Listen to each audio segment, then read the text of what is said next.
నమస్కారం ETV news కు స్వాగతం. ప్రభుత్వ సేవల్లో నాణ్యత పెంచడం, ప్రజల సంతృప్తి చెందేలా కార్యక్రమాలు అమలు చేయడమే ప్రభుత్వ లక్ష్యమని ముఖ్యమంత్రి చంద్రబాబు స్పష్టం చేశారు. ఏపీలో పథకాల అమలు, కార్యక్రమాల నిర్వహణపై చంద్రబాబు సమీక్ష నిర్వహించారు. వివిధ పథకాల అమల్లో లబ్ధిదారుల నుంచి సేకరించిన సమాచారం ఆధారంగా అధికారులతో చర్చించిన చంద్రబాబు రెవెన్యూ సర్వీసులు, ఆసుపత్రుల్లో సేవలు, దేవాలయాలు, మున్సిపల్ శాఖల్లో సేవలపై వచ్చిన రిపోర్టులను సమీక్షించారు. పదే పదే ఫిర్యాదులు వస్తున్న విభాగాల్లో బాధ్యతలను గుర్తించి మార్పు వచ్చేలా చూడాలని సూచించారు. కింది స్థాయి ఉద్యోగులు, అధికారులకు ఉన్నతాధికారులు కౌన్సిలింగ్ నిర్వహించడం ద్వారా సేవలు మెరుగుపరచాలన్నారు. ప్రభుత్వ శాఖల్లో అవినీతి విషయంలో ఏమాత్రం సహించవద్దని ఆదేశించారు.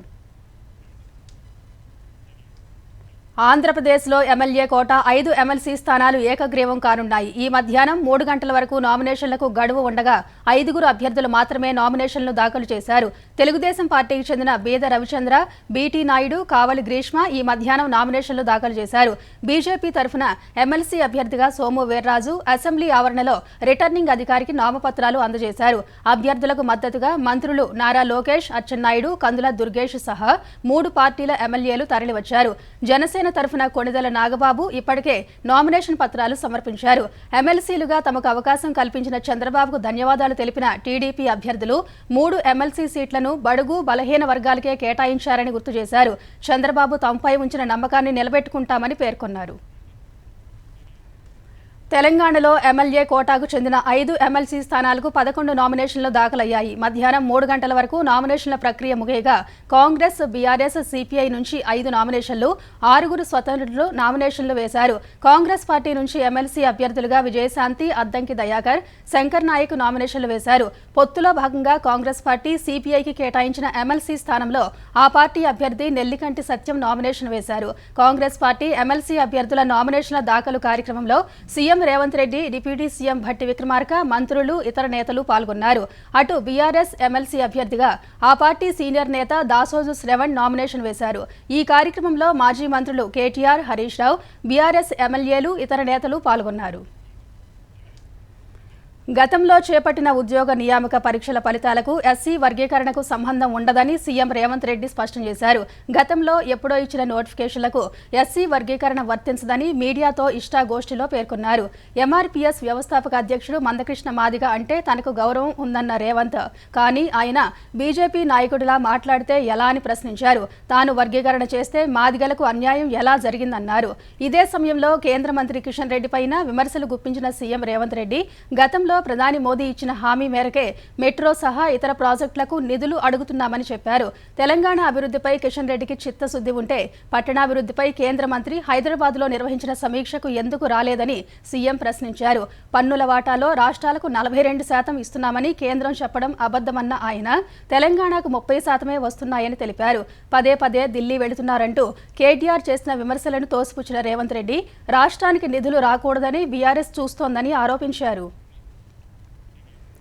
తెలంగాణలో గ్రూప్ 1 మెయిన్స్ ఫలితాలు విడుదలయ్యాయి. గ్రూప్ 1 మెయిన్స్ ప్రొవిజనల్ మార్కులు ప్రకటించిన టీజీపీఎస్సీ అభ్యర్థుల లాగిన్తో వెబ్సైట్లలో వీక్షించేలా ఏర్పాట్లు చేసింది. రీకౌంటింగ్కు ఈ నెల 24 వరకు అవకాశం ఇచ్చిన టీజీపీఎస్సీ ₹1000 చెల్లించి రీకౌంటింగ్ దరఖాస్తు చేసుకునే వీలు కల్పించింది. రీకౌంటింగ్ తర్వాత జనరల్ ర్యాంకింగ్ జాబితా ప్రకటించనుంది.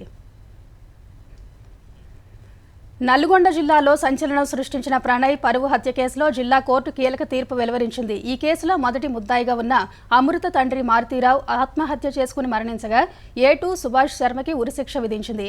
₹15,000 జరిమానా కూడా ఖరారు చేసింది. ఈ కేసులో A3 Asghar Ali, A4 Abdul Bari, A5 Abdul Karim, A6 Shravan Kumar, A7 Samudrala Shiva, A8 నిజాంకు జీవిత ఖైదు విధించిన కోర్టు 10,000 చొప్పున జరిమానా కూడా విధించింది. ఈ మేరకు తీర్పు వెలువడగానే నల్గొండ జిల్లా కోర్టు వద్ద ఉద్రిక్తత చోటు చేసుకుంది. అమృత బాబాయి, A6 అయిన శ్రవణ్ కుటుంబ సభ్యులు ఆందోళనకు దిగారు. అమృత వల్లే ఇదంతా జరిగిందని ఆరోపిస్తూ పోలీసులతో కొద్దిసేపు వాగ్వాదానికి దిగారు. కోర్టు తీర్పును స్వాగతించిన ప్రణయ్ తండ్రి బాలస్వామి పరువు హత్యలకు పాల్పడే వారికి ఎకనైనా కనువిప్పు కలగాలని పేర్కొన్నారు. ఈ తరహా వివాహాల విషయంలో ఏదైనా ఉంటే చర్చల ద్వారా సమస్యలు పరిష్కరించుకోవాలన్న ఆయన ఈ తీర్పుతో పరువు హత్యలు ఆగిపోవాలని ఆకాంక్షించారు. ఓటర్ల జాబితాలో అవకతవకలపై పార్లమెంట్లో సమగ్ర చర్చ జరగాలని కాంగ్రెస్ డిమాండ్ చేసింది. ప్రతిపక్షాలన్నీ ఇదే డిమాండ్ చేస్తున్నాయని తెలిపింది. లోక్సభలో ప్రతిపక్ష నేత రాహుల్ గాంధీ, రాజ్యసభలో కాంగ్రెస్ అగ్రనేత మల్లికార్జున ఖర్గే ఈ అంశాన్ని ప్రస్తావించారు.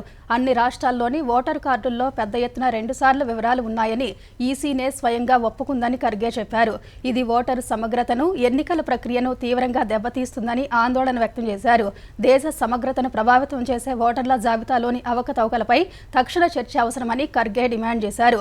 మహారాష్ట్ర ఓటర్ల జాబితాలో అవకతవకలు జరిగాయని నెల రోజుల నుంచి తాము ఆరోపిస్తున్నా ఎలాంటి స్పందన రాలేదని రాహుల్ ఆక్షేపించారు.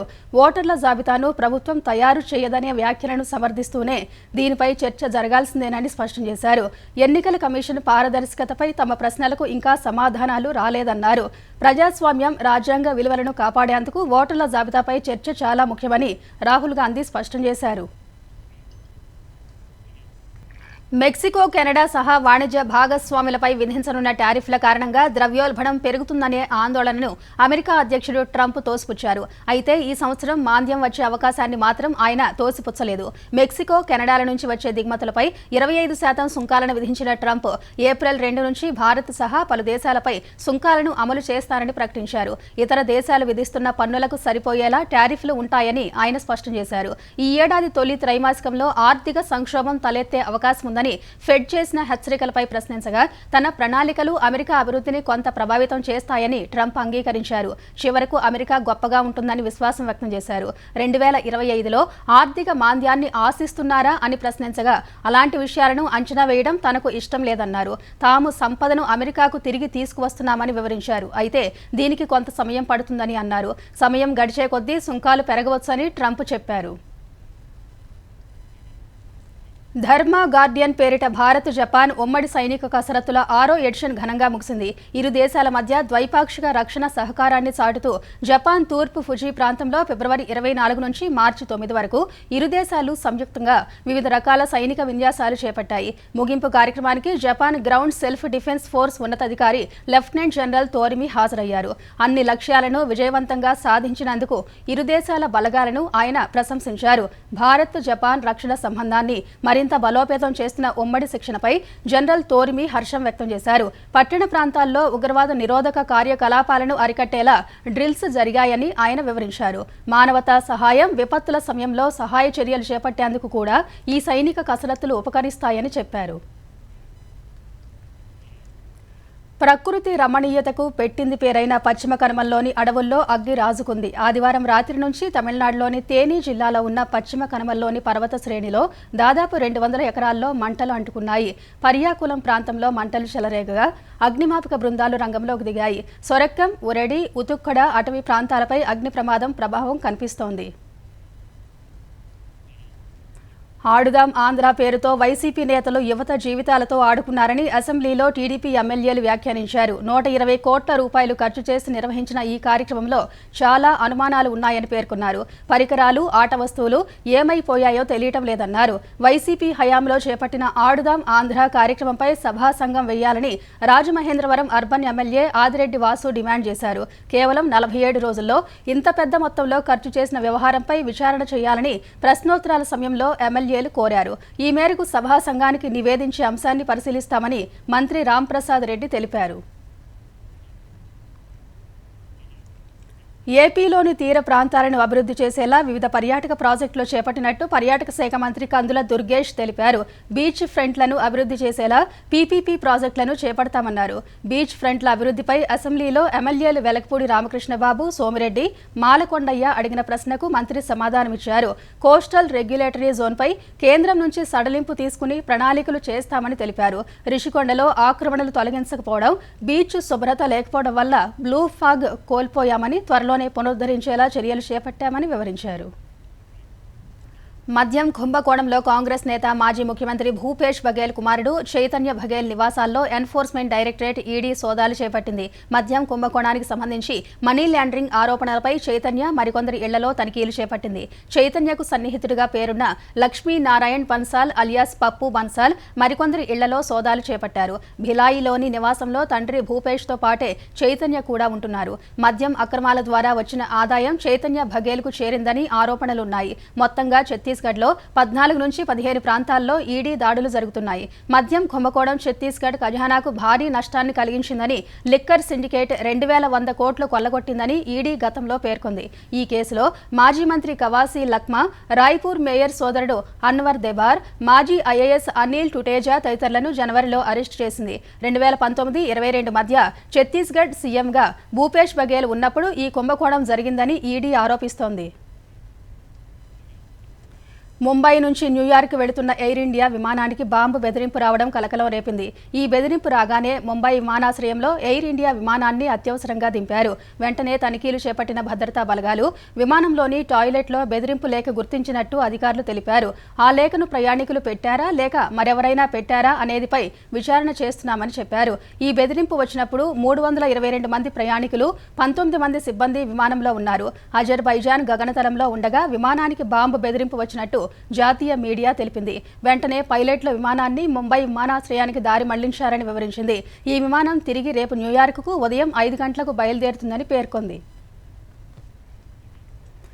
ఐపీఎల్ వ్యవస్థాపకుడు మాజీ చైర్మన్ లలిత్ మోదీకి ఇచ్చిన పాస్పోర్ట్ను వనాటు దేశం రద్దు చేయనుంది. ఈ మేరకు ఆ దేశ ప్రధాని జోదం నపట్ పౌరసత్వ కమిషన్ అధికారులను ఆదేశించారు. స్వదేశంలో దర్యాప్తును తప్పించుకోవడానికే లలిత్ మోదీ వనాటు పౌరసత్వం కోసం దరఖాస్తు చేసుకున్నట్టు తాము గుర్తించామని జోదం నపట్ వెల్లడించారు. దరఖాస్తు సమయంలో ఇంటర్పోల్ స్క్రీనింగ్ సహా అన్ని ప్రామాణిక తనిఖీల్లో లలిత్ మోదీపై ఎలాంటి నేరారోపణలు లేవని తేలినట్టు చెప్పారు.